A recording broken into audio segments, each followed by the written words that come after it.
Hi, this is Mrs. Peppers, and I'm going to walk you through today's lesson where you're going to be looking at specific details about the gene which is responsible for the genetic disorder you're doing your project on. I'll be providing you a copy of this updated file, what causes a specific genetic disorder, and it's going to step you through the information that you need to gather on this research day. Some of it should be a review. Hopefully you've already done the research, and some of it will be going into significantly more depth than you have before. So to start, we're going to go to the first link on the stream, to Genetics Home Reference. We launch that link, and I'll just use Pompe disease as my example.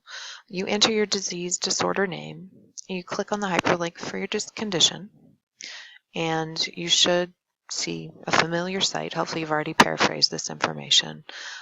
What is the disease? How common is it? And we're going to focus on what genes are related to the disease or the condition. You should only have one gene that's responsible for your disorder unless we've had a discussion, and you may have a small number of genes that are related to the condition. So you're going to click on the Read More About the Gene link, and it's going to take you to a page dedicated to that normal gene when it produces a fully functional protein.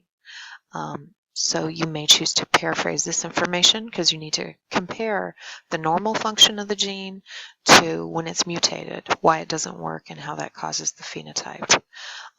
You will want to paraphrase the how are changes in the gene related to health conditions. So for Pompe disease, there are more than 200 mutations that have been identified in folks that have Pompe disease.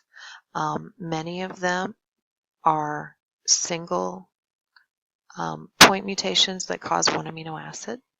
Others may be insertions or deletions. So you kind of have that full spectrum of types of mutations that we looked at in class on Wednesday. Then looking at our sheet and our requirements, we want to know the location of the gene.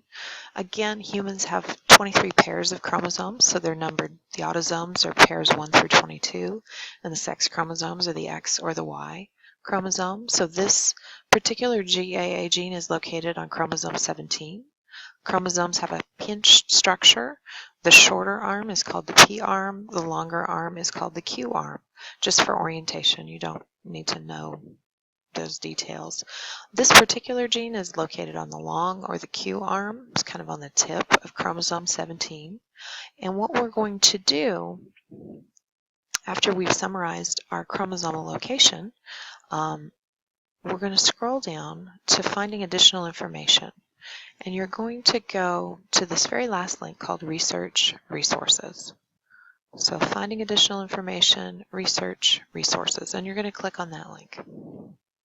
And you may get more than these two options, but we're going to focus on these two. And these are sites that scientists, active scientists use.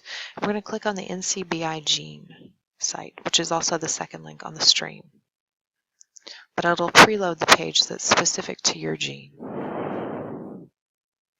And what we're going to take from this site is you may see some information that you wish to paraphrase for normal function or for your disorder.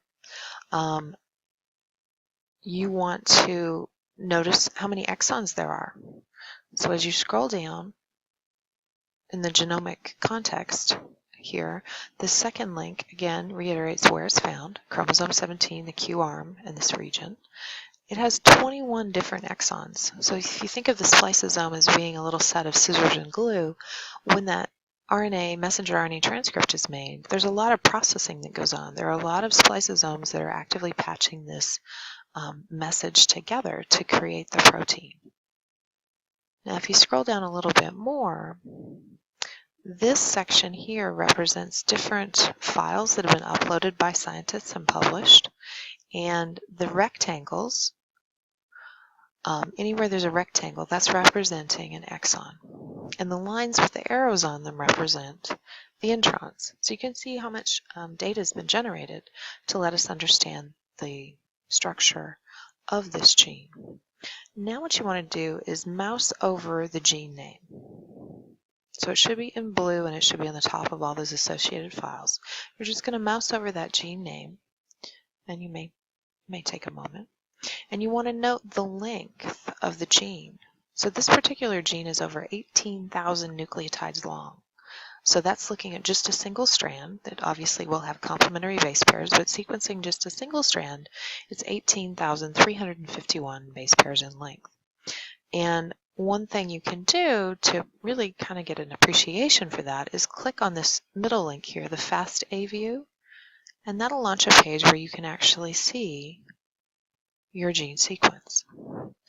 So if you scroll through this page, and this page, and this page, and this page, and this page, you can see how long a gene is that's over 18,000 nucleotides in length.